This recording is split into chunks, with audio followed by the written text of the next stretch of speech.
Զարթնիր լավ, մռնեմ քեզի։ Լավն թոքնն է։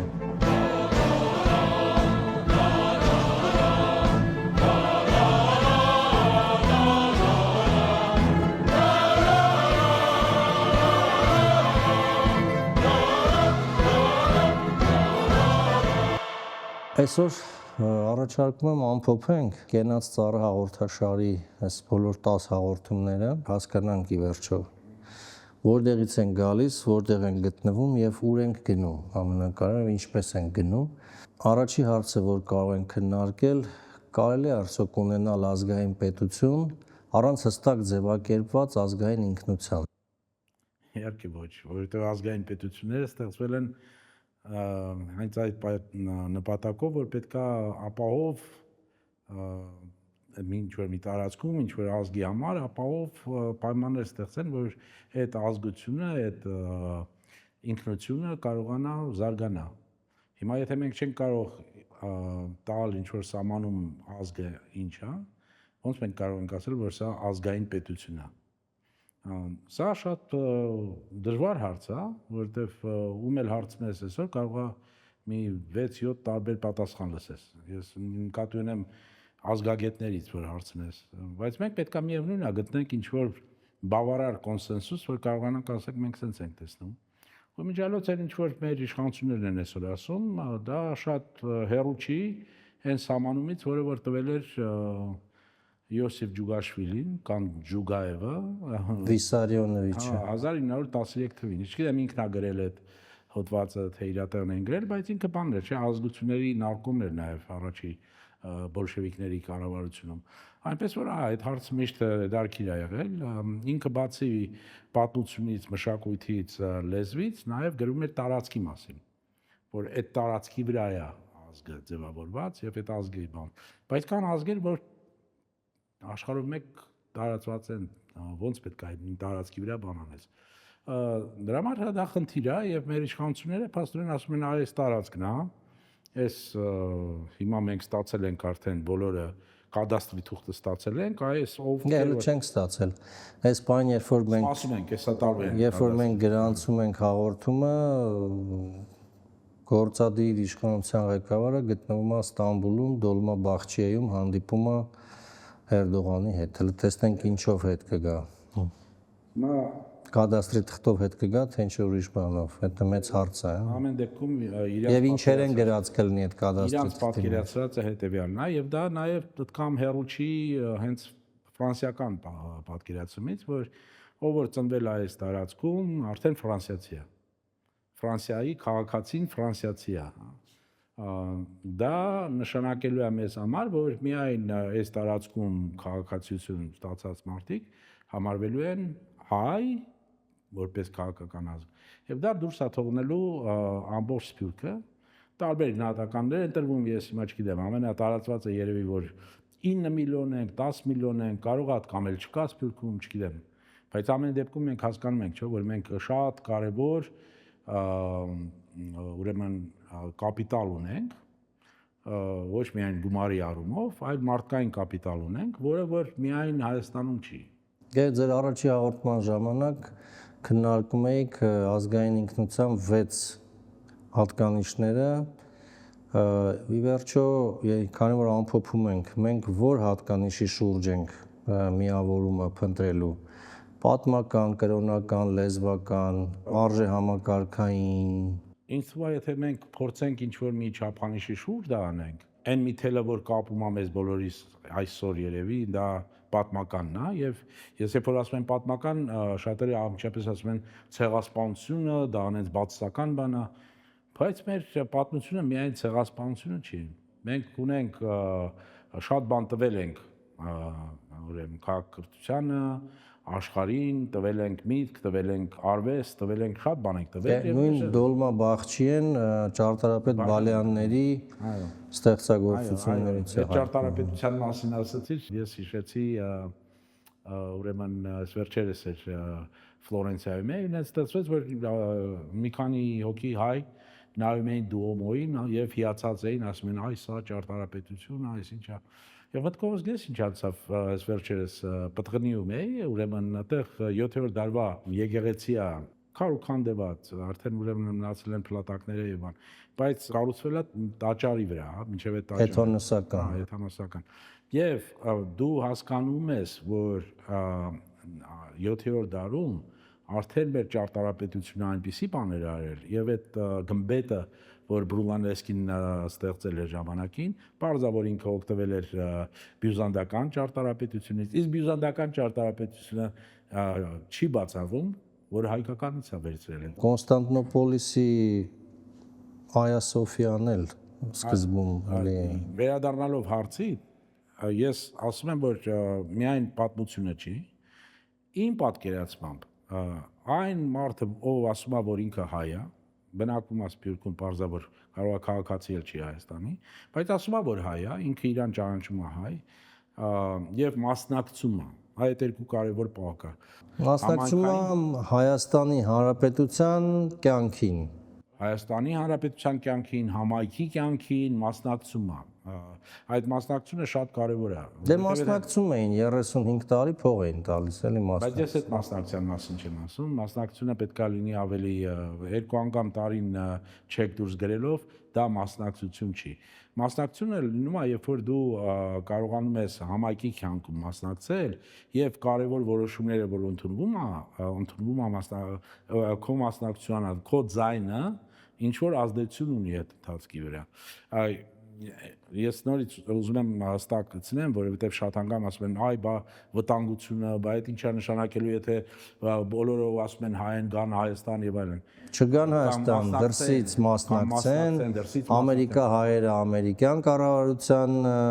ազդեցության տակ կլինեն, ռուսականները ռուսականի, ֆրանսիականները ֆրանսիականի, դա մեր համար ազգային անվտանգության խնդիր է։ Մտահոգություն է։ Եվ չի կարելի այդ մտահոգությունից ասենց ասել դե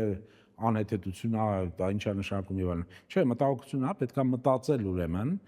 ինչ ինստիտուտներ են ստեղծվում, որոնք ստեղծագործական այդ բանը, ինչ ինստիտուտներ պետք է ստեղծվեն, թե Սփյուռքում, թե Հայաստանում, որոնք թույլ կտան համ այդ անվտանգության խնդիրները վերահսկել, համ մասնակցությունը ապահովել։ Եվ մասնակցությունը չպետք է լինի բոլոր հարցերում։ Մասնակցությունը կարող է լինի նեղ ինչ-որ ոլորտում խոսքի օրինակ։ Սա անշար հարցերում էլի։ Բայց կարևոր։ Կարևոր։ Խոսքի օրինակ կարող է լինի մասնակցությունը դատական համակարգում։ Դատական համակարգ։ Դատականում կարող է, դա իմ երազանքներից մեկն է, իմ համար այնտեղ նույնիսկ ազգությամբ հայ լինելը պարտադիր չի լինելու եւ Հայաստանի Հանրապետության քաղաքացի լինելը պարտադիր չի լինելու։ Հիմա կսկսեն այնտեղ խոսալ, բա սահմանադրությունը չգիտի Հայկ Հովհաննիսյանը, ամեն ինչ գիտենք։ Դե ես դրա բան եմ ասում, մենք հիմա այս հաղորդաշարում բոլոր հարցերի պատասխանները չենք տալիս, մենք ասում ենք կա խնդիր։ Այո։ Ուրեմն պետք է մտածենք, միգուցե մյուս, չգիտեմ, շարունակություն կլինի, չի լինի կոնցալնելու, միգուցե այդտեղ նույնիսկ ավելի խորը կարելի է այդ հարցերին, այդ ինստիտուտներին, ինչպես անել, որ ձայնը լսվի։ Կա շատ դարքիր մի սոցիոլոգ ամերիկացի, իմ դասախոսը Յան Շապիրոն ասում էր, չգիտեմ ինչ գրքեր եք ընթերցելու սոցիոլոգիայից, քաղաքական սոցիոլոգիայից, բայց եթե ես մի գիրք ընթերցել եք, համարեք, որ արդեն ինչ-որ գաղափար կարող ունենք։ Ալբերտ Հիրշմանը գրել է գիրք, որը տենց էլ կոչվում է ելք, ձայն, լոյալություն, հա։ Ինչ է ասում ինքը, ասում է մարդիկ, եթե տեսնում են, որ իրան ձայնը չի ազդում, նշանակություն չունի, կազմակերպությունն է, ընկերությունն է, ազգը, եթե իր ձայնը չի լսվում, ինքը դեպի ելք է գնում։ Իսկ եթե մենք ուզում ենք լոյալություն, որ ասում են հարկ կտակ, այս կլինի, այն կլինի եւ այլն, մենք պետք է հիշենք նաեւ ինչից սկսվեց ամերիկյան անկախության պատերազմը, հա։ Սկսվեց նրանից, որ ամերիկացի կասին no taxation without representation։ Այսինքն առանց մասնակցության վրա ձայնի, ինչու պետք է մեզնից հարկ հավաքես։ Եվ երբ որ ասում են հարկը դա պետք է լինի հերոսություն եւ այլն, ես դա համարում եմ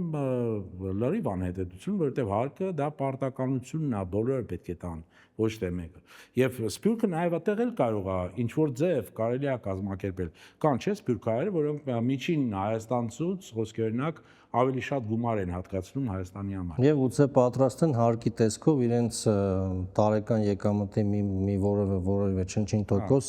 հատկացնեն մեր բյուջեին, դրա դիմաց ստանան որոշակի բաներում մասնակցելու իրավունք, հարցերում օրինակ ունենանք երկրորդ պալատ եւ այլն, դնենք հիմա մենք հիմա brainstorming-ի մեջ հիմա ավելի լավ parking, այս հարցը գնաց parking, բայց հետ գալով փաստորեն մեր միացման կետին, միավորման կետին, բացի Սփյուռքը, մենք միասին ունենք մի շատ լավ բարեկամ, ուղղակի անունը չենք կարող տալ, շատ հետաքրքիր միտք են ասել, նայելով մեր հաղորդաշարը, որ եւ ես լիովին իրեն համաձայն եմ, նույնիսկ մեր ներ հայաստանյան հասարակությունը բավական մեծ ֆրագմենտացիա ունի եւ գրեթե ամեն հայ ունի իր առանձին օրակարգը, բայց եթե ինքը խոշորացրած էր մի քիչ դիտել, ունենք սովետիկուսներ, ունենք սփյուռքահայեր, որոնք սփյուռքն էլ միավորվա, պարսկահայերը առանձին են, ռուսահայերը, ամերիկահայերը, ֆրանսահայերը, այնտեղ հնչակները, դաշնակները, վարչապետը հանդիպում այնտեղ։ հա, այո, եւ այստեղ շատ տարբեր ինչ որ խմբեր են, ամեն մեկը տարբեր տեսլականներով, թե այս երկիրը ուր պիտի գնա, ոնց պիտի զարգանա եւ սա մեծագույն խնդիր է։ Հիմա ի վերջո գուցե պետք է ի վերջո լինի այդ արժե համակարգը կամ այդ արժեքները, որոնք գուցե պետությունը պետք է ձևակերպի, նպատակը, ազգային պետության նպատակները, գաղափարախոսությունը, լավ ի վերջո պետական գաղափարախոսություն, որը կմիավորի մեծամասամբ գոնե կմիավորի թե այստեղ գտնվող սովետիկուստներին ու պարսկահայերին, թե ասենք Սփյուռքի այն հայերին, ովքեր ցանկանում են մասնակցություն ունենալ Հայաստանի Հանրապետության կյանքին։ Այս արժե համակարգի մասին Խոսել ենք դրա մասին, պարզ է, որ ժամերով կարելի է խոսել, սա ակադեմիական բան չի, հա, մենք ուզում ենք ուղղակի ամենակարևոր կետերը ինչ-որ դեր բան անենք, բայց արժե համակարգը շատ կարևոր է եւ տարբեր է, անգլերեն տենց ասացված կա, բան herding cats, այսինքն երբ որ կատուներին դժվար է, կատուն ոչխար չի, որ կարողանաս հարածես, հա, կատուներին դժվար է։ Հիմա մեր դեպքն է, որովհետև շատ տարբեր ենք, դա մարտահրավեր է առաջի հերթին առաջնորդների համար, թե Հայաստանում, թե Սփյուռքում, ինչպես հաղթահարել այդ ուրեմն տարբերությունները, կառավարել այդ տարբերությունները եւ գտնել ընդհանուրը։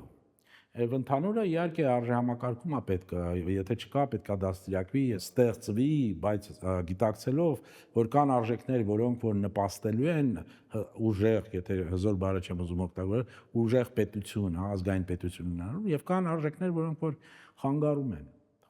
են, ուղղակի խանգարում են։ Դե ամենակարևոր արժեքը իհարկե դա հանրային շահն է, եւ հարկ տալը դա հանրային շահի բան է, իսկ խանգարողների մասին խոսեցինք մենք արժեքների մասով ոդկասթում, դա իհարկե առաջնահերթ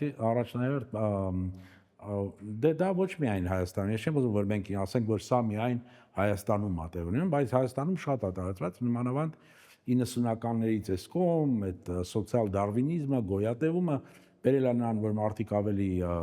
նյութապաշտ են, ավելի սպառողական sense բան ստեղծվել, հա, մթնոլորտ եւ շատ կարևոր է այդտեղ, որ այդ ակնթարթային հարստանալու կամ ակնթարթային պահանջները բավարարելու այդ բանը նյութական պահանջները, հա։ Իսկ պետությունը ունի նաև այդ իդեալական պահը։ Դու պետք է հավատաս քո պետությանը, որ կարողանաս համ ծառայես այդ պետությանը, համ եթե պետք լինի գնաս ոչ միայն անձնական զիջումների, ես ամենավատ բանի մասին եմ ասելու, բայց նաև կյանքդ տաս, հա, դա էլ կա, որովհետև առանց դրա չի լինում պետություն, եւ միայն զինվորը չպետք է դա պատրաստ լինի անել։ Եվ հիմա իհարկե մենք կարանք ասենք, Սփյուռքը իրանք չեն ծառայելու, կարան չծառայեն եւ այլն։ Դեռ էլ կարելի է լուծումներ գտնել։ Չի ծառայում, ուրեմն ինչ որ միտեղ ինչ որ հարցերում ձայնը չպետք է բաների ազդի, կամ ինչ որ միտեղ հավասար չի այստեղի քաղաքացու ձայնին, բայց լուծումները հնարավոր են։ Նմանավանդ հիմա, երբ որ մենք ունենք ուրեմն ինֆորմացիոն տեխնոլոգիաները զարգացել են, այդ հարցերը կարան գտնել լուծումներ։ Պետք է ստեղծագործ լինենք, ոչ թե գնանք կլիշեով, հա, ասենք որ այ Ստալինը ասել էր, ազգը էս է, ուրեմն էս է։ Ֆրանսիացիք ասել էին, ազգը էս է, ուրեմն էս է։ Ոչ, մեր իրավիճակը տարբերվում է ես չեմ ասում որ եզակի ինչ որ բան հա մեր բան կան խոսել ենք դրա մասին մի փոքր ինչ որ մանություններ կարան գտնենք իռլանդացիների հետ, հрьяաների հետ, ովքեր որ մեծ սփյուռքեր ունեն, նույնիսկ իտալացիների հետ ինչ որ չափով, բայց ամեն դեպքում մեր խնդիրը հետեւյալն է, որ մենք կամ պետք է ի տարբերություն բոլոր ազգերին, դե հрьяաները ստեղծել են իրաց պետությունը, մենք կամ պետքա ստեղծենք պետություն եւ այդ պետությունը պետքա գոյատևի եւ ուժեղանա մեր տարածաշրջանում, ոչ մեծ Բալտյան տարածաշրջանում կամ Արաբելյան Եվրոպայում, այլ այստեղ, որտեղ մարտահրավերները մեծ են, ինչ կամ էլ փափուկ բարձ դնեն այսօր վարչապետի գլխի տակ Ստամբուլում, հա, խնդիրները մնալու են, ոչ մեկ չի ասել, որ Էրդողանը հրաժարվում է նեոօսմանիզմից, ոչ մեկ չի ասել, որ Ալիևը հրաժարվում է արևմտյան Ադրբեջանից, ոչ մեկ չի ասել ինչ է լինելու այսօր այս պատերազմը, որ ընթանում է Իսրայելի եւ Իրանի միջեւ։ Ասма, давайте не будем. Ձեր սփյուռքից չէր եկել Ժիրայրի Պարիսյանը 90-ականների թվին, սկզբին ասում էր թուրքերել են, թուրքերը չեն եւ այլն թեզեր էր զարգացնում։ Ես չունեմ դրա այդ խնդիր, ես չեմ ասում, որ սփյուռքը լրիվ սուրբ է, ստեղ խնդիր է եւ այլն։ Մենք ունենք խնդիրներ համ սփյուռքում, համ այստեղ։ Եվ որոշ գաղափարներ իմիջիալոց, այո, եկել են սփյուռքից։ Այնպես չի, որ մենք կարող ենք հիմա ասենք, որ ով է մեղավոր, որ ասանք այստեղ, ու սկսենք այդ մեղադրանքի բանը, խաղը խաղանք, հա։ Հանրային շահ, այսինքն մենք իրար հետ համաձայն ենք, չէ՞, եթե չկա հանրային շահի գիտակցում, առնվազն հասարակության մեծ մասի մոտ, այդպիսի հասարակությունը չի կարող ունենալ իրական պետություն եւ այդ պետությունը լինելու է տապալված պետություն, եթե իմ կարծիքով մենք ամենևս վերջի 100 տարում այդ հանրային շահի գիտակցումը չենք ունեցել, բացառությամբ գուցե սովետական Հայաստանի որոշ մասի, որոշ գործիչների եւ այլն, դա էլ բավական շատ անհասկանալի էր Հայաստանի հանրային շահներ, թե սովետական միության հանրային շահներ եւ պատմություններ եմ հիշում, շփվում եմ վերջերս հարազատ մի անձնավորության հոր հետ, որն արդեն 80-ամյա է եւ սովետական ժամանակ ակարդիոնահար է եղել եւ Հայաստանի տարբեր ռեստորաններում, Երևանի հայտնի ռեստորաններում աշխատել է եւ սովետական միության այլ քաղաքների, Կիսլավոցկում, Տաշկենտում եւ այլն, ֆանտաստիկ հետաքրքիր պատմություններ է պատմում եւ պատմում 60-ականների վերջերին Երևանյան ռեստորանների բարքը, վարքը, տեղ այցելող մարդկանց մտածելակերպը եւ այլն, օրինակ մի կերպար կա, չեմ անվանի, որովհետեւ ժառանգները գուցե կան նրա դեռ, ասում էր մի օր ասեց այնքան փող եմ աշխատել, այնքան փող ունեմ, որ այդ փողը դնեմ այս տրամվայի գծերի վրա, Խանջան փողոցում այն ժամանակ տրամվայ էր գնում, այս փողը դնեմ այս տրամվայի գծերի վրա, տրամվայը կկանգնի, չի կարա գնա բան։ Այս մտածելակերպը ունեցող մարդիկ շատ են եղել ցավոք։ Իհարկե եղել են նաև ֆանտաստիկ լավ դեմքեր, հրաշալի գիտնականներ եւ այլն գործիչներ, բայց երբ որ 91 թիվը եկավ, ինչ եք կարծում, մենք ՍՍՀ-ի փլուզումից հետո մենք կարող էինք ունենալ իրական ազգային պետություն, Հայաստանի Հանրապետությունը եւ արդյոք դա հանրապետություն էր Նիկոլո Մակիավելիի տված հանրապետության 5 հատկանիշներին բավարարող։ Եթե ոչ, ինչու ոչ։ Ոչ, իհարկե, դու չես կարող դուրս գալ պոստ-տոտալիտար ինչ-որ համակարգից եւ անմիջապես ունենալ հանրապետություն կամ ժողովրդավարություն, հա։ Ինչու չես կարող, որովհետև մտածելակերպը, մարդկանց մտածելակերպը, իրանց արժեքները, իրանց պատկերացումները։ Ես միգուցե չեմ համաձայնվի, որ հանրային շահը լրիվ անտեսված է եղել։ Եղել են պահեր, երբ որ հայությունը, ամբողջ հայությունը մոբիլիզացվել է ինչ-որ Okay, Սարդարապատի ճակատամարտ, Արցախը, Արցախյան առաջի գոյամարտ, գուցե 40-ականների պատերազմից հետո եւ մինչեւ դա Սփյուռքի ներգաղթ, նոր Երևանի, ինդուստրիալ Հայաստանի կառուցում։ Այդ ամենը եղել է, բայց դա դրվագներ են։ Իսկ երբ որ մենք խոսում ենք հանրային շահի մասին, դա ամենօրյա բան է, որ դու պետք է ամենօրյա ջանք։ Դու ամեն օր պետք է հասկանաս, որ դու այդ հանրային շահը չեմ ասում գերադասում ես, միայն հանրային շահով ես ապրում, այդ կոմունիստներն են երևի տենց պատկերացնում, բայց մարդը միևնույնն է ունենալու է իր անձնական շահերը, ունենալու է նյութական շահեր եւ այլն։ Խնդիրը հետեւյալն է, ինչպես բալանսավորել այդ երկուսը։ Այսօր մենք ունենք բալանսավորումը չկա, կա միայն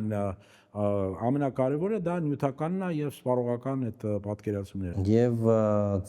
ծառը ջրի, բան քո ծառը ջրի, եթե ջուր ունես ծառը ջրի, հետո էլ այդ խողովակը փաթաթի գցի տանիք, որ ոչ մեկ չջրի։ Դե տենց օրինակներն շատ կարելի է բերել։ Հիմա գալով 91 թիվ արդյոք մենք կարող ենք ունենալ թե չէ։ Եկեք պատմությունը նենց բանա որ չես կարող ասել կարող ենք չեն կարող, բայց մենք հստակ գիտենք որ այն նորից օգտագործելու եմ կապիտալ բառը, մարդկային կապիտալը կամ մարդկային նյութը, որ կար այդ պահին, նա պատրաստ չէր անցնել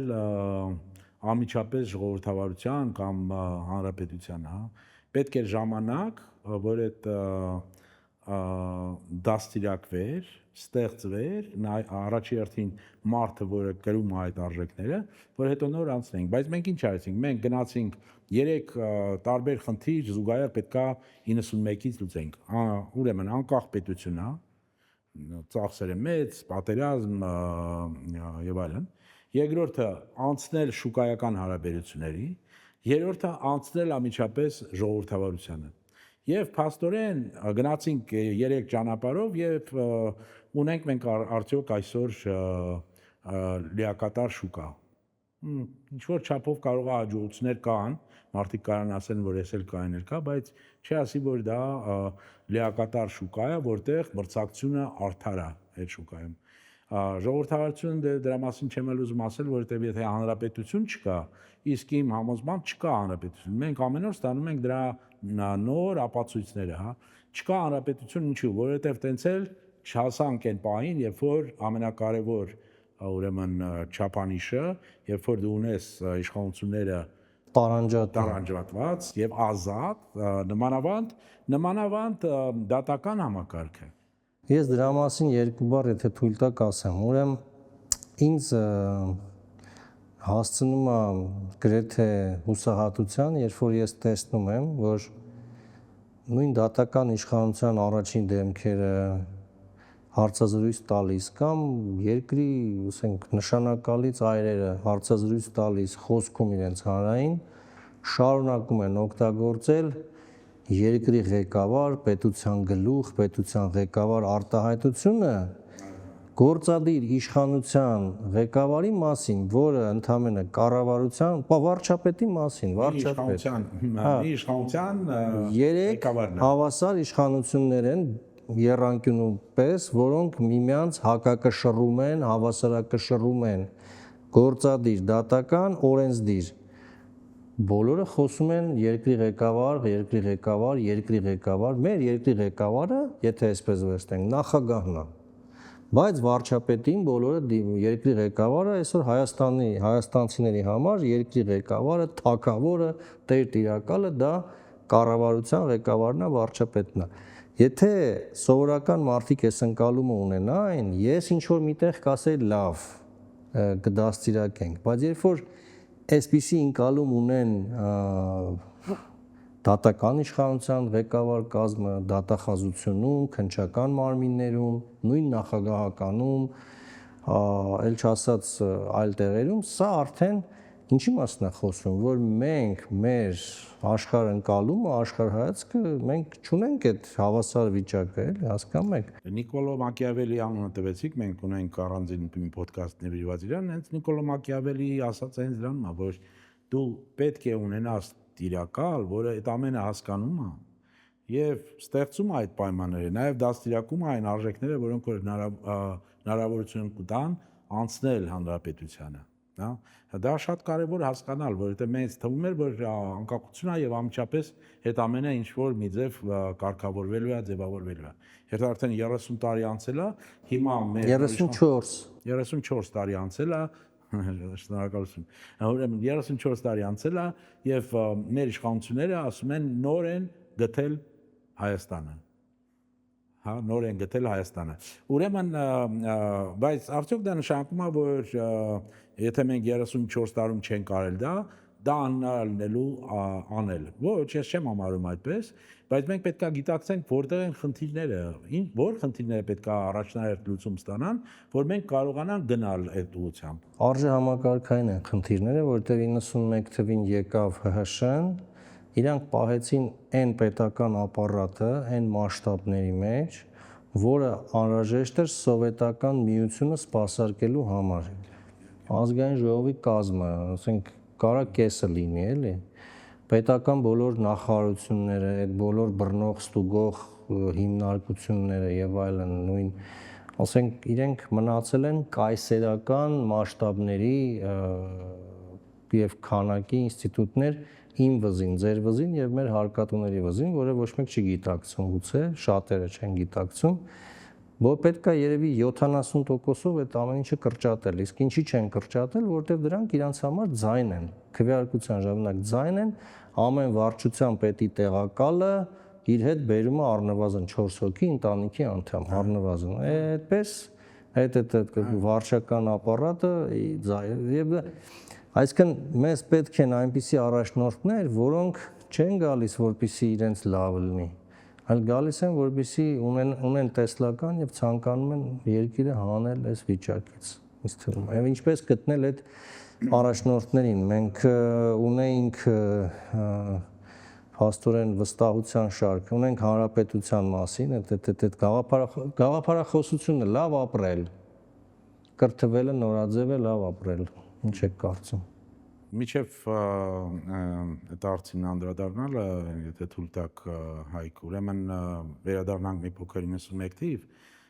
եթե պետքա լինի ազգային պետություն, եվրոպական փորձից, իրանց այդ հայեցակարգն էլ է եվրոպական, չէ՞, պետքա լինի շարժիչ ուժը, որը գալիս է նոր գաղափարախոսությունով, ստեղծում է քաղաքական դաշտ, որտեղ տարբեր գաղափարախոսություններ մրցում են եւ այլն, հա։ Մեզ մոտ, իրանց մոտ այդ շարժիչ ուժը պատմական բուրժուազիան էր, հա, բուրժուազիան դառավ այդ կարևոր ուժը, որը որ ձևակերպեց ազգային պետությունները եւ խորհրդային միության պատմության ժամանակ երևի հիշում եք կար այսպիսի թշնամի ուներ խորհրդային միությունը, կոչվում էր բուրժուա ազգայնականները, հա, բուրժուազնի նացիոնալիզմ, հա։ Ինչու, որովհետև այդ ազգայնականները մտածում էին ազգային պետության ստեղծման մասին։ Իսկ խորհրդային միության նաև Ստալինի տեսությունը կամ եվրոպական սոցիալիստների տարբերվում էին իհարկե մոտեցումները, բայց հիմնականում իրանք ասում էին, որ ազգային ինքնությունը դա գալու է մի պահ, երբ որ ամբողջությամբ փոխարինվելու է պրոլետար ինտերնացիոնալիզմով եւ այլն եւ այլն։ Հիմա ունենք մենք այդ շարժիչ ուժը 91 թվին, այդ տրամվայի գծերը փողերով ծածկող տղերքը, իրանք արդյոք են ուժն էին, որը պետքա թույլ տալ մեր ստեղծեն այդ ազգային պետությունը։ Մի կողմից ասում ենք մեծահարուստ էին, ինչու՞ չէ, բայց մյուս կողմից իրանց մտածելակերպը նույնը չէր, ինչ որ բրիտանական, հոլանդական կամ ֆրանսիական բուրժուազիայի, որոնք որ ես դա կոչում եմ օրգանիկ բուրժուազիային, հա։ Մեր բուրժուազիան ցեխավիկներից կամ բանից ձևավորված կամ սեփականաշնորհման այդ ընթացքում, որը որ եթե խոսում ենք թալանից, դա իսկական թալանն էր։ Իսկական թալանը դա էր, որովհետև մարդիկ, որոնք չէին ստեղծել իրենք, ինչ որ մի բան ստանում էին մի մեծ գործարան, տարածք, հիմա էլ վայելում են այդ ստացածը, հա։ Խնդիրը հետևյալն է ուրեմն, դուք այդ ստացել եք, բայց դուք ունեք նպատակ ստեղ ստեղծել այդ պետությունը, որը պաշտպանելու է օրենքների առջև բոլորը հավասար լինելու եւ պաշտպանելու է ձեր հավասար ձևով այս տարածքում, այդ ազգային պետության գաղափարը։ Չունեինք, այդ մտածելակերպը իրանք չունեին։ Դե ես չեմ ուզում բոլորի մասին ասել, միգուցե եւ կան հիմա էլ ինչու՞ չէ մեծահարուստներ, որոնք որ մտածում էին, բայց դրանք փոքրամասնություն էին։ Փաստն այն է, որ իրանք չդարան այն շարժիչ ուժը։ Ասում էին քաղաքականությունով չեք զբաղվելու, որովհետև կար եւ ձևավորվել էր ինչ որ կոչվում է պատերնալիզմ, դուք պետք է օգնեք ինձ հիմա, ես պետք է ասեմ patron client այդ հարաբերությունները, հա։ Հովանավոր եւ հաճախորդ հարաբերություններ։ Այո, ինձ համար հաջողակ լինելու իմ բիզնեսի համար ինձ պետքա որ ես ճիշտ հարաբերություններ ուրեմն ձևակերպեմ այնտեղ, իսկ ինձ մնացած քաղաքականությունը ինձ հետաքրքրում է միայն անգամով, եթե ինձ խնդրեն, որ ես կուսակցություն ստեղծեմ, իմ անձի շուրջ կուսակցություն կլինի։ Բայց կուսակցությունը, որը որ չունի գաղափարախոսություն, այդ անձի հեռանալուց հետո քաղաքականությունից նաև մենք ունենք այդպիսի, չէ, օրինակներ։ Այո, գուցե մեր հայկական բուրժուազիային, որը նորաստեղծ էր 91-ից հետո, գուցե ինչ որտեղ պետք է հասկանալ եւ չնեղանալ, որովհետեւ նրանք վախենում են պետական ռեպրեսիաներից, նրանք իրենց աչքի առջև ունեն Խադարկովսկու օրինակը, ունենք հիմա թարմ օրինակ, այդ Ռուսաստանաբնակ մեծահարուստ Սամվել Կարապետյանի օրինակը, Չէ, միջև նույնիսկ 91-ին այդ վախը իրանք ունեին, Արկադի Վարդանյանի օրինակը, Սերժ Ջիլավյանի օրինակը, շատ օրինակներ եւ գուցե պետք է ապահովեին այդ client patron, հա, եւ կրիշա ունի մարդը, թե չէ։ Հետա client patron այդ հարաբերությունները, հա, եւ տանի մեջ կունի, հա, դա կարեւոր։ Եվ հետո էլ ասում էին մենք քաղաքականությունով չենք ուզում օրինակ զբաղվել։ Եթե չես ուզում զբաղվել քաղաքականությունով, քաղաքականությունը քեզնով կզբաղվի։ Եվ կարողա դուրը չկա, ինչպես է զբաղվելու։ Եվ բոլորի դուրը կարողա չկա, սա է խնդիրը։ Այնպես որ, հա, 91-ին տեսականորեն ոնց որ ասում ենք, որ հնարավորություն էր, բայց մյուս կողմից հասկանում ես, որ ամենակարևոր ուրեմն ազգային պետության համար, ստեղծման համար բաղադրիչները ոնց որ կամ կային կամ թերի էին, հա, այնպես չի որ ու այդ խնդիրները մինչև այսօր էլ հաղթահարված չեն։ Հաղթարված չեն։ Որոնք են այդ ամենակարևոր բաղադրիչները։ Ասացինք արժեքները, հանրային շահի գիտակցումը, դե հոլանդացու համար այդ հանրային շահը բնություն է պարտադրել, որ ինքը հասկանա։ Դե չէ, բարձր, լավ։ Մենք մեր մոտ չկա։ Մենք հիշեցինք, մենք ունեինք այդ Թուրքը Հայաստանը, որտեղ ինչ որ մի ձև հայերը գոյատևման չեմպիոնություններ, սովետական միությունում էլ հայրենական մեծ պատերազմից հետո սկսեց այդ հավատը կոտրվել դեպի սովետական իդեալները, չեմ էլ կարող ասել, չգիտեմ Հայաստանում մեծամասնությունը հավատում էր դրան թե չէ, թե մի կերպ տեղավորվել էին։ Բայց մեր ազգը ժամանակ ստացավ երկու շատ իմ կարծիքով պատմական նույնիսկ նշանակություն ունեցող հարված։ Առաջինը դա իհարկե ցեղասպանություններ, իսկ երևի, երկրորդը երևի այդ ստալինյան քաղաքականությունները, այո, եւ երրորդը պատերազմն է։ Եթե պատկերացնենք, որ 600,000 հոգի հայ գնացել է Կարմիր բանակում ծառայել է եւ մեր կորուստները դե տարբեր թվեր են ասում, հիմա կարող է նույնիսկ հենց կոնկրետ թիվը չասեմ, բայց մոտ ասում են 300,000, հələ քանի ոգի վիրավոր եւ պատերազմից։ Այո, մենք հասկանում ենք դա ինչ է նշանակել ազգի որակի բանի մասին, հա, այդ դու կորցնում ես այդ որակը, այնպես թե այնպես։ Տարիներ հետո պետք է նորից կարողանաս վերաստեղծես ու գնաս այն ճանապարհով, որտեղ այդ հարցերի պատասխանը, նաև հանրային շահի պատասխանը, չպետք է պարտադրվի մարդկանց, իրանք արդեն հասկանում են, որ դա ինչքանով կարևոր է։ Մենք մեր շարքի մեջ խոսեցինք նաև այն մասին, որ փաստորեն հայ, եկեք անվանենք նրանց սովետական ժամանակ հարուստ փողատեր, ավելի շուտ Սեխավիկ էին իրանք։ փողատիրոջ հոգեբանություն կար, գուցե իրենք չէին վստահում պետությանը որպես ինստիտուտ, այսինքն այդ կոնտրակտային վստահությունը չկար, կար անձնական վստահությունը, ավելի շատ հարավ Իտալիայի հարավի վստահությունը, անձնական հարաբերություններ Դա գնանք կոչվում է bonding, վետերոկում նստենք իրար այդ հարցերը բարձենք լուծենք, քավոր սանիկ դառնանք, խնամիներ դառնանք այս կոմենկոմ, այսինքն դա բերում էր մյուս խնդրին մեր, որ այսինքն մենք մտանք 91 թիվ հանրային ինստիտուտների նկատմամբ վստահության բավական ցածր մակարդակով, հատկապես Գորբաչովյան ժամանակաշրջանը չնպաստեց նրան, որ հանրային ինստիտուտներին վստահենք, ոստիկանները իրենք էին հաճախ հանցագործներ եւ այլ եւ այլ։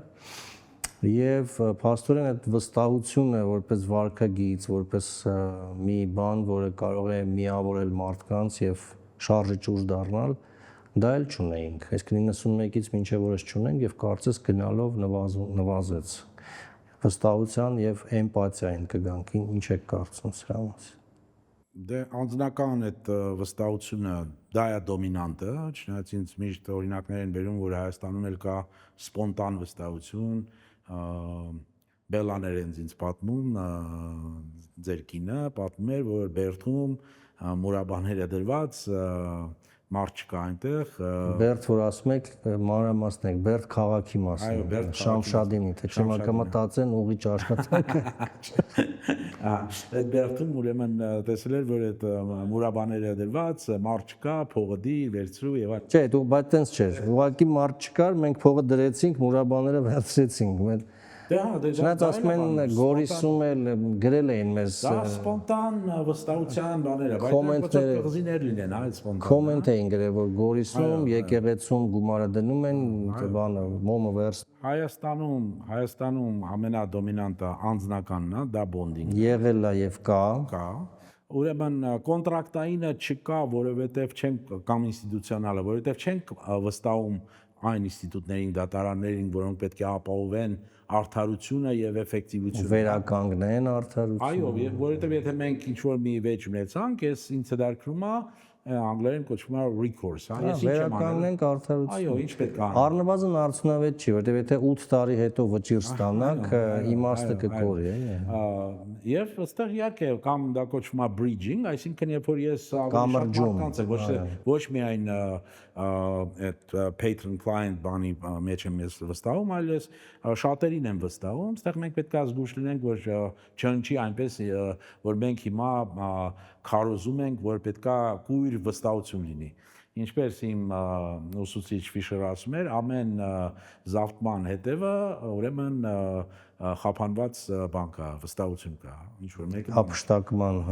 Ուրեմն դա ինչ նշանակում է, դա նշանակում է, որ ոչ թե պետք է աշխատենք դրա վրա, որ մարդը բոլորին վստահի, այլ դրա վրա, որ մարդը իր վրա աշխատի, որ իրեն վստահեն։ Այստեղ էլ անգլերեն բառ կա, հայերեն երևի երկու բառով trustworthy,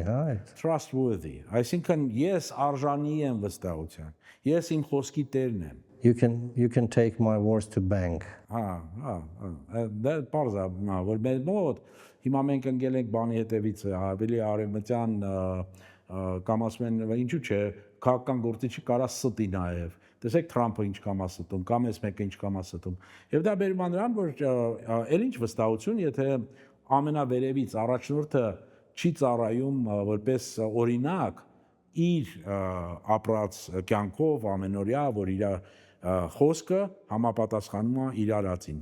որ ինքը վաղը նորից չի ասելու, որ սխալ էի հասկացել կամ ես լրիվ ուրիշ ձև էի պատկերացնում կամ ես դա չի արդարացնում առաջնորդին, բայց նաև ազդում է ինչպես է վստահությունը ձևավորվում հասարակության մոտ։ Ոչ միայն քաղաքական կյանքում, տնտեսական կյանքում նույնպես, եթե նայենք մեր բանկերի վարկերի տրամադրման պրակտիկան, երբ որ իրանք ստիպում են, որ ոչ միայն ապուպապ ունեցվածքը եւ քո ամբողջ ընտանիքի ու շրջապատի ունեցվածքը նույնիսկ հոգիդ բերես գրավ դնես, տեղից բարձա ինչ են դա անում, որովհետեւ չեն կարողանում արդյունավետորեն հետո երբ որ պարտքը վերադարձնելու ժամանակ է գալիս, բարձվում է, որ այդ մարդը չէր ստորագրել, որ ինքը խելագար էր, որ ինքը ցնորամիտ էր եւ դա ընդհանրապես իր ստորագրությունը չի,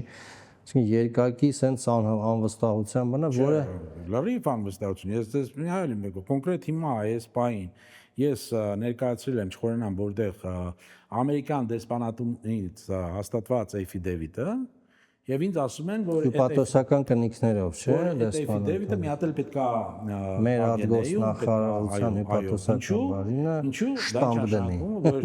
Որ եղել են երևի դեպքեր, երբ որ կեղծվել է, այլապես անհասկանալի է, չէ՞, իրանք ոչ թե Միացյալ Նահանգների դեսպանատանը չեն վստահում, իրանք անձին չեն վստահում, իրանք ասում են մի հատ էլ մենք դեսպանատանը ճշտենք։ Ամերիկայի քաղաքացին գնում է ամերիկյան դեսպանատան, ամերիկյան հյուպատոսություն, վերցնում է ամերիկյան հյուպատոսի կնիքով փաստաթուղթ, բերում է որ գործողություն անի, մեր ԱԳՆ-ն հայկական ասում է, չէ, մի հատ այդ թուղթը ես նորից ուղարկեմ ամերիկյան դեսպանատուն, թող իրանք նորից հաստատեն, որ սա օրիգինալ է, իրանք են այդ շտամպը դրեն, նոր կնքեն, նոր ես շտամպը դնեմ, նոր տարեք նոտարին, թող թարգմանի, նոր տարեք, որ հայկական պետական մարմինները գործածեն։ Ինչի մասին է սա խոսում։ Դա նաև դրանից է գալիս, որ մարդու համար, իր գոյատևման համար ինքը բոլոր միջոցներին կարա դիմի։ Նպատակն է գոյատևելը, նյութական հարստանալը եւ այլն, խափել, պետությանը խափել, գողանալ պետությունից եւ այլն, այդ ամենը կար չէ խորհրդային միությունում։ Եվ նաեւ մտածելակերպը նտկամել չի փոխվել, ես էլի չեմ ուզում որ բան անեմ, հա, բոլորի մասին չի, որ ես բոլորի մասին եմ դա ասում, բայց շատ է տարածված, որ դու քո գոյատևման համար բոլոր միջոցները նորմալ են։ Արդարացվում։ Նմանավանդ եթե քեզ դրա համար բան չի լինելու, հետևանք չի լինելու, եթե գիտի որ հետևանք, բայց կա նաև որ շատ ռիսկային բաներ են, կարող կեղծեն փաստաթուղթ կարելի։ Հիմա չեմ ասում որ ես հայկական բյուրոկրատիային եմ, հա, բանանում, մեղադրում նրանում, որ իրանք ասում մի հատ էլ պետքա տանենք դեսպանատանը ճշտենք։ Ես հասկանում եմ, որ այդ վստահության պակասն է։ Մի բան էլ ես պատմեմ։ Պետք է ակնոցների ապակիները փոխեի եւ Լոնդոնում պատվիրեցի նոր ապակիներ, ասեցին 10 օրից եկեք տարեք։ Ես 10 օրից որպես սովետիկուս մարդ, որպես հայկական իրականության մարդ վերցրեցի վճարման իմ այդ բանկային չեկը, այդ իրանց տված փաստաթուղթը չեկը, իմ ուրեմն այդ ակնոցի ապակիների ռեցեպտը եւ այլն, անձնագիրս անպայման գնացի հպարտ այդ ակնոցների խանութ, ասացի բարև ձեզ, ես 10 օր առաջ պատվիրել էի ապակիներ։ Ասացին շատ լավ, ձեր անունը ասեք, ասեցի HAYK, հայք, հա։ Խփեց աղջիկը նայեց, ժպտաց, գնաց, բերեց, տվեց ինձ։ Ես ոնց հանել եմ, ասում եմ, բա անձնագիրս, չեկը, ռեցեպտը, չեք ուզում ստուգեք, ապուշի պես նայում այն ժպտում, ասում է, ինչ չեք ուզում, ասում եմ, չեք ուզում ինձ նույնացնեք, ես անունս ասեցի, բայց ասում եմ, չէ, ասում եմ, հիմա ես ինչ անեմ, ասում եմ, գնացեք, լավ որ ենք ձեզ մաղթում, ասում եմ, բա անձնագիրը, չեկը, ստուգեք, ես եմ այդ մարդը, հայկը, ես եմ։ Այսինքն մարդը չհասկացավ նույնիսկ ինչ եմ ուզում ինձ, ասես չէ, ամեն ինչ նորմալ է, մենք ձեզ հավատում ենք, որ դուք եկել եք ձեր ակնոցի հետևից, ուրիշի ակնոցը հատկապես աստիգմատիզմով չեք ուզում տանեք, գնացեք ստեղ։ Դե ես չէի ուզենա ասել, որ արևմուտքում չկան այդպիսի խնդիրներ, նմանավանդ 90-ական թվականներից Միացյալ Նահանգներում նույնիսկ մի հայտնի սոցիոլոգ գիրք էր գրել, կոչվում էր The Cheating Culture, հա, որ արժեքները փոխվում են Միացյալ Նահանգներում, այդ ֆրագմենտացիան բերում է նաև նրան, որ այդ գայթակղությունը խափել, ստել, հասնել նպատակին, եթե դա չլիներ, չլինի Արտուր Անդերսոնի հայտնի պատմությունը, չէ, որ տեղից այդ փուչիկը սկսեց այդտեղից պայթել բանի։ Պետք չի բանան երևի մեզ համար պատկերացնել, որ այնտեղ ամեն ինչ պայծառ եւ այդ վստահություն առանց խնդիրների աշխատում, ոչ, բայց մենք պետք է հասկանանք մեզ ինչու է դա կարևոր։ Այո։ Մեզ ինչու է դա կարևոր եւ առանց դրա ինչու չի լինի ոչ ազգային պետությունը ստեղծել, ոչ հաջողված պետություն, ոչ էլ հաջողված պետություն, այո։ Եվ իհարկե միշտ այդ հարցը կա, արդեն ես հնչեց ոնց որ այդ բանը, հա, ինչպես ենք պատկերացնում լավ լուծում կա այստեղ, թե ինչի մասն է խոսքը։ Ես չեմ տեսնում արագ լուծումներ։ Արագ լուծումներ չեմ տեսնում։ Նույնիսկ եթե իշխանապողություն եղավ Հայաստանում, որը ես անձամբ համարում եմ, որ պետք է լինի, որովհետև այն ուրեմն կանուժը, որ եկել էր խոստումներ էր տվել 18 թվին, 7 տարում ոչ միայն չի իրականացնել այդ խոստումները, տարել է մեծ կորուստների եւ այլն։ Մի այլ երկրում լիներ, արդեն 7 վարչապետ այդ ձև փոխվել էր։ 7 վարչապետ։ Հիմա բայց խնդիրը հետեւյալն է, ես նաեւ հասկանում եմ, որ խնդիրները շատ խորն են ավելի։ Շատ Որտեղ խորն է։ արժե համակարգը տենց արագ չի փոխվում։ Ուրեմն պետք է աշխատել երկար մյուս սերունդների հետ եւ այլն եւ այլն։ Ու հարցածակում ասում եք պետքա սպասենք մի սերունդել, կարողա Մովսեսի նման 40 տարի պետքա։ Հիմա էլ 40 տարի սպասենք։ Մեզ շատ քննադատում են դրա համար, ասում են խոսում եք, խելացի խոսում եք, բայց դուք միայն խոսում եք, մինչդեռ պետք է արագ գործել եւ այլն եւ այլն։ Չէ, գործել արագ մի ուրեմն հարտակի վրա պետք է նայենք քաղաքական շատ հրատապ խնդիրները, որոնք որ պետք է լուծում գտնեն, բայց նաև կան ավելի խորը եւ խնդիրներ, որոնք որ արագ լուծումներ չունեն։ Ես հիմա որպես մասնագետ, ես ասում եմ, ես հսկամը կարամ անեմ, ես տեսնում եմ, որ այս համակարգը փոխելու համար այս կետից է պետք սկսել, ու եթե մեր հանրությունը համբերատարություն չունի, որ համբերատար ասեն, այո, սա ճիշտ է, այս պետք է արվի, որովհետև առանց դրա չի լինելու մնացածը։ Եվ դա նաև այդ վստահությունն է, արժե համակարգում հանրային շահն է եւ այլն։ Դա կապված է նաև էմպաթիայի հետ։ Իսկ մեր հասարակությունը շատ ցածր էմպաթիայի հասարակություն է այսօր։ Ես չեմ կարող հիմնել այս իմ եզրակացությունը սոցիոլոգիական ինչ-որ հարցումների, էմպիրիկ ինչ-որ բաներ բերեմ, ասեմ, որ ահա, հեսա, Չէ, մենք ունենք։ Կարգի բաներ էլ կա 21 թվի է հիմա, նորն է երևի պետք բան անել, որպեսզի այդպիսի եզրակացությանը գալ, հա։ Բայց ես տեսնում եմ իմ առօրյա ուրեմն շփումները բերում են նրան, որ ես տեսնում եմ, որ շատ ցածր է այդ էմպաթիան։ Եվ երբ որ էմպաթիան ցածր է, նաև շատ բարձր է բանի դեստրուկտիվ էմոցիաների բանը, հա։ Դու տեսնում ես դա։ Եվ դա փոխելու համար պետք է դաստիարակել։ Եվ դրա համար ես այն ինչ որ ես կարամ անեմ, ես որոշել եմ, որ ես պետք է անեմ, որ ճիշտ է անել, քանց դե ասել, դե դա երկար է տևելու եւ այլն։ Պետքա սկսել, պետքա անել հասկանալով ով իր տեղը ինչ որ մի բան կարա փոխի, անի այդ ուղղությամբ, թող անեն։ Ես բան չեմ ասում, բայց ես կարամ ես անեմ, ես ես եմ ուզում անեմ։ Դուք Ես ձեր ուզում եմ, այո։ օրինակով ձեզ բախտ է վիճակվել աշխատել աշխարհի հզորագույն բանակցային դպրոցներից մեկի Հարվարդի բանակցային դպրոցի հիմնադրի հետ, Ռոջեր Ֆիշերի հետ, եւ ձեզ բախտ է վիճակվել ունենալ այնպիսի փորձ եւ պրակտիկա միջազգային, որը որ քչերին հաջողվում ունենալ, ձեր մակարդակի, ձեր որակի մասնագետ պատրաստելու համար Հայաստանի Հանրապետությունը միլիարդավոր դոլարներ կծախսեր եւ դուք այդ մասնագետը դարձել եք եւ այսօր ոչ դուք այսօր ինչ եք դուք անում, դեք ձեր փորձ եւ գիտելիքը փոխանցում եք Հայաստանում ապրող մարդկանց եւ երեխաներին 12-ից 11-ից 13 տարեկան խմբերի եւ 14-ից 17 տարեկան խմբերի եւ իրենց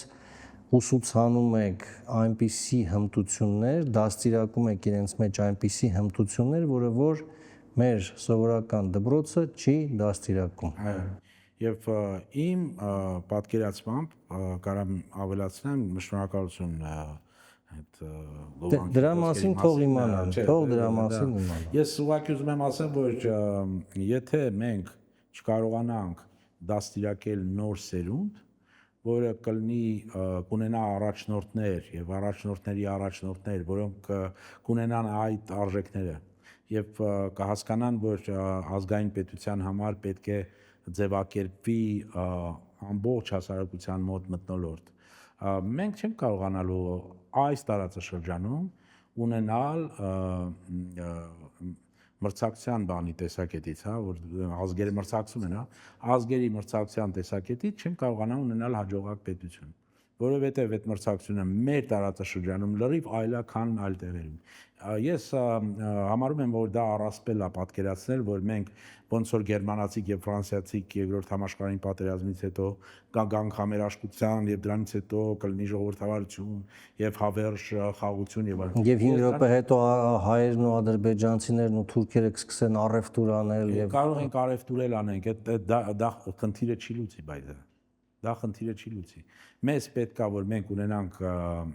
նոր սերունդ, որը կարողանալու է բանակցել բոլորի հետ, բանակցել իշա ազգային պետությանը, Սա է գերխնդիրը, որը ես իմ առջև եմ դրել, բայց կհասնեմ ես այդ նպատակին, թե չէ, ես հիմա միանշանակ չեմ կարող ասել, դա ջանք է, ես կուզենամ, որ ոչ միայն Երևանում, այլ նաև ուրեմն շրջանի մարզերում այդ ամենը լինի դպրոցներում, եւ իհարկե դա պետք է ուրեմն ուսուցիչներին էլ պատրաստես, որ իրանք կարողանան այդ ամենը դասավանդել։ Դա էլ մի առանձին ուրեմն նախագիծ է, բայց պետք է սկսել։ Պետք է սկսել բոլոր ճանապարհները ամենաերկար, ինչպես չինացիներն ասում, առաջի քայլից է սկսվում։ Դե ինչ, այդ դեպքում մեր նախաձեռնությանը ձեր գլխավորությամբ կենաց ծառի բանակցային դպրոցին մաղթենք հաջողություն, բայց պետք է մտածենք նաև որոշակի լուծումների մասին, շարունակենք զրուցել, մենք փաստորեն սրանով կամփոփենք մտքի ուժով հաղորդաշարը, կգնանք ամառային ստեղծագործական հանգստի, բայց ձեզ մոտ կշարունակվի կենաց ծառի բանակցային դպրոցի ամառային դպրոցը երեխաների հետ, իհարկե, եւ սեպտեմբերից նոր հաղորդաշարերով մենք հանդես կգանք միասին, իսկ մենք ձեզ հետ միասին եւ մեր ընկեր Արմանի հետ Սուլեյմանյան փորձեցինք ինչա կենաց ծառը, այդ կենաց ծառի հայոց կենաց ծառի բունը դեռ ողջ է, դեռ դալար է, ես տեսնում եմ, ճիշտ է, ճյուղերը պոկոտած են, կտրտած են, ջարդած են, փշրած են, պտուղները քաղած են, տված են թշնամիներին, բայց բունը դեռ ողջ է եւ մենք ձեզ հետ միասին փորձեցինք այս հաղորդումների ընթացքում մի քիչ այդ բնի կողքի տատասկները, մոլախոտերը բացել, որպեսզի հողը,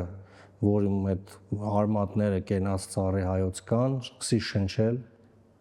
տեսնեն մարդիկ, հասկանան, կհաջողվի մեզ արդյոք այդ կենաց ծառի նոր կանաչ ճյուղեր, տերևներ եւ հատկապես պտուղներ տալ մեր ապագա սերունդներին, որոնք կգիտակցեն ինչ ասել է իրականում հայրենիք, ազգային հայաստպետություն, հայկական իրական արժեքներ, որովհետեւ մենք շարունակենք աշխարհում հպարտորեն ներկայանալ որպես հայեր եւ մենք աշխարհին կարծեմ դեռ ունենք բաներ տալու եւ ասելու քաղաքակրթական իմաստով համաձայն եք այս մտքի հետ տվել ենք եւ ունենք տալու չենք գերագնահատում մեզ եւ մեր կարողությունները բայց կարծեմ որպես հնագույն քաղաքակրթություն եւ քրիստոնեական քաղաքակրթություն մենք ունենք դեռ ասելիք իհարկե ունենք եւ ինձ համար շատ կարեւոր կարգախոս է